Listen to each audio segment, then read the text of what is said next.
The boy took the microphone, said, "This is for my dad." And Simon Cowell had to stand up from the judge's desk. America's Got Talent. Season 17. Another Tuesday night audition.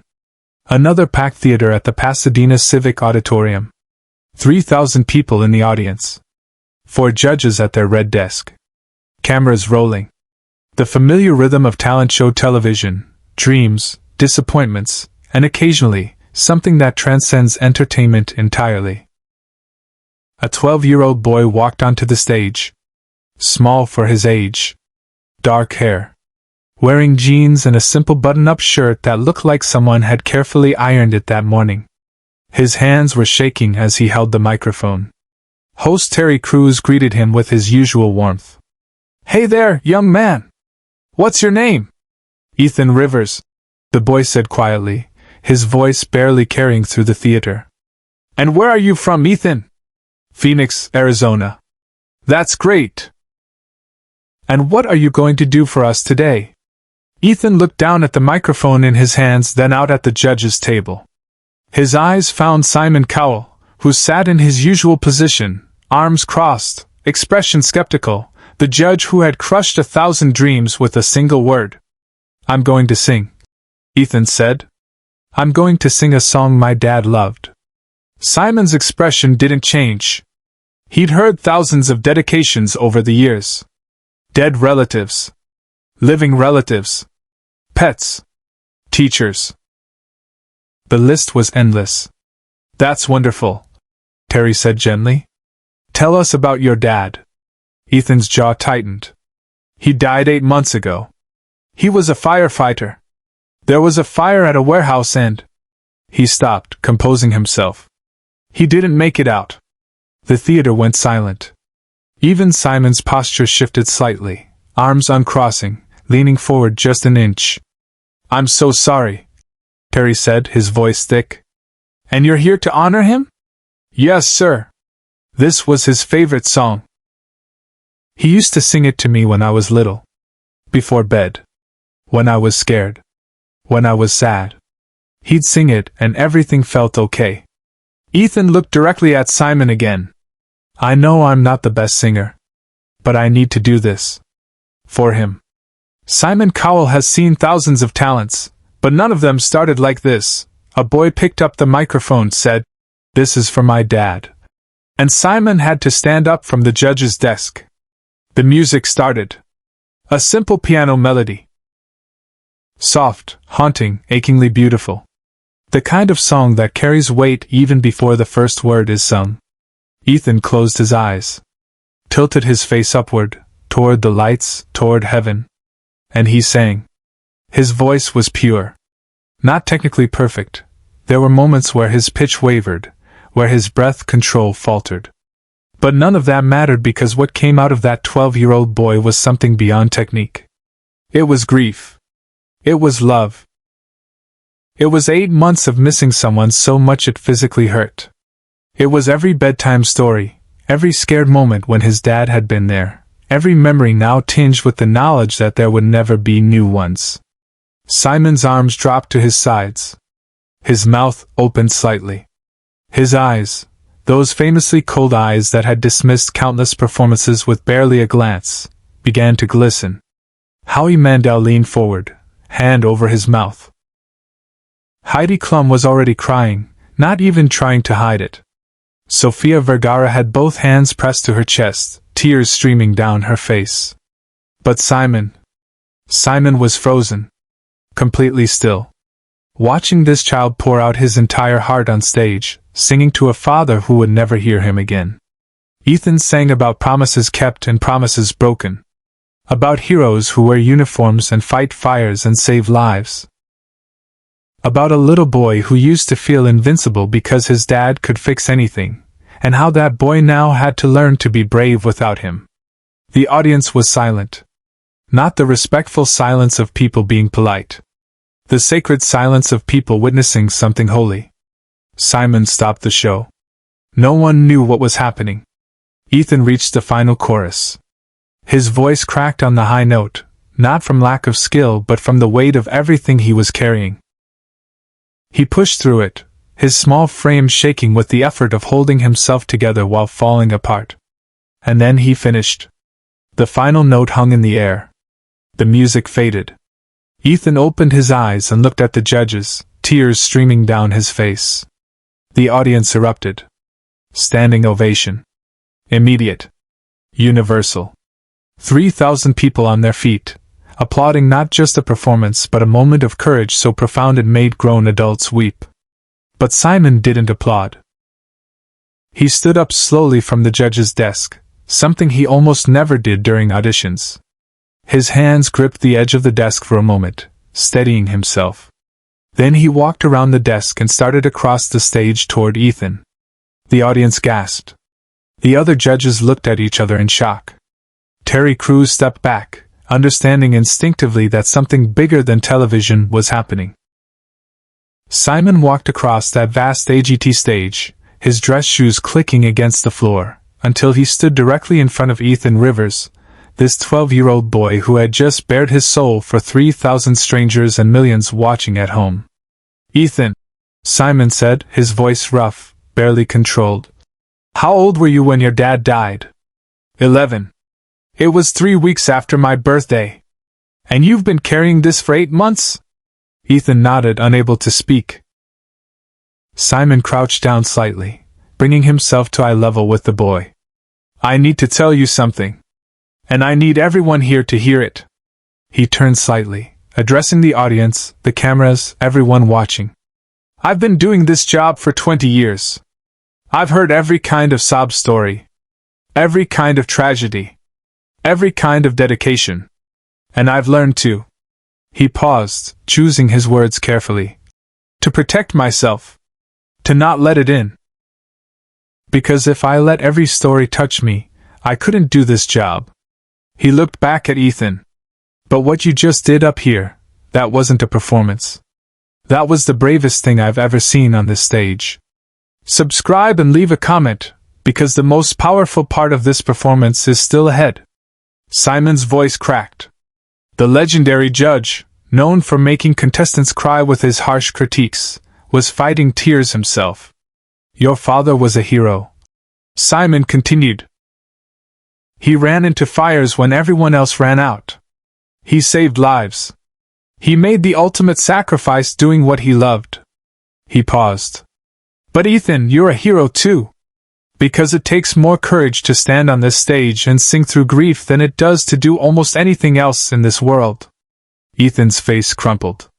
Fresh tears poured down his cheeks. Simon reached out and pulled the boy into an embrace. Simon Cowell, who never touched contestants, who maintained professional distance always, holding a sobbing 12-year-old while 3,000 people watched in reverent silence. The cameras caught it all. This moment of pure humanity. This dropping of every defense, every wall, every carefully constructed persona. When Simon finally released Ethan, he kept one hand on the boy's shoulder. "Do you have your father's firefighter badge? The one they give to families?" Ethan nodded, confused. It's at home. My mom has it in a frame. I want you to bring it to the live shows," Simon said. "Because you're going through. And when you perform again, I want that badge on stage with you. Your father should be here for every moment of this." The audience erupted again. Ethan's eyes went wide. I'm going through?" "You're not just going through," Simon said, and walked over to the judge's table. He didn't sit down. He stood behind his chair, hand hovering over the golden buzzer. "Ethan, your father spent his life being there for people when they needed him most. He showed up. He was brave. He was selfless." Simon's hand pressed down on the golden buzzer. "Just like his son." Golden confetti exploded across the stage. The theater went absolutely insane. Screaming, crying, 3,000 people losing their minds as Ethan stood in the center of the stage, covered in gold, crying and laughing and looking up at the lights like maybe, just maybe, his dad could see him. Backstage, producers were begging him to continue, but he didn't. The show went to commercial break, but Simon didn't return to the judges' table. He stayed backstage with Ethan and Ethan's mother, Sarah Rivers, who had been watching from the wings. Sarah was 38, still wearing her late husband's firefighter department t-shirt, her eyes red from crying. She grabbed Simon's hands when he approached. "Thank you," she whispered. "Thank you for seeing him. Really seeing him." Simon shook his head. "I should be thanking him. He reminded me of something I'd forgotten." "What's that?" "That some things matter more than talent. Some moments matter more than television." He turned to Ethan. "Can I ask you something?" "When did you decide to audition?" Ethan wiped his eyes. "My dad and I used to watch AGT together. Every summer. It was our thing. He always said if I ever wanted to try, he'd come with me. But then, he couldn't finish. So you came anyway," Simon said quietly. "Without him. That took more courage than I think you even realize." Sarah put her arm around her son. "He's been so strong. Sometimes I forget he's still just a kid who lost his father." Simon reached into his jacket pocket and pulled out a business card. He handed it to Sarah. "This is my personal assistant's number. When you come back for the live shows, I want to make sure Ethan has everything he needs.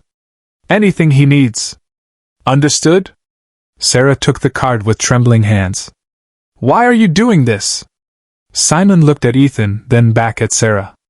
"Because 20 years ago, I lost my father. And nobody told me it was okay to fall apart. Nobody told me that grief doesn't make you weak, it makes you human." He paused.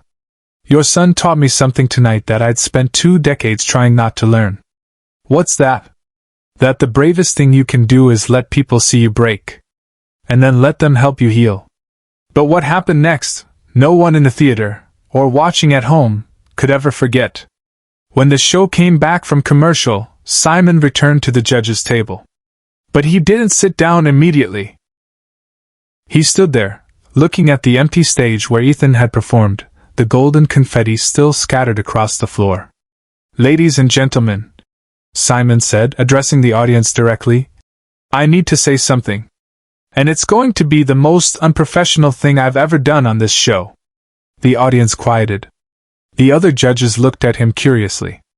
"I've spent 20 years being the mean judge. The Simon Cowell who crushes dreams. Who tells hard truths. Who doesn't let emotion get in the way of honest critique." He paused. "And all of that has been necessary. Part of my job is to prepare people for an industry that doesn't care about your feelings or your story. It only cares if you can deliver." He gestured to the golden confetti.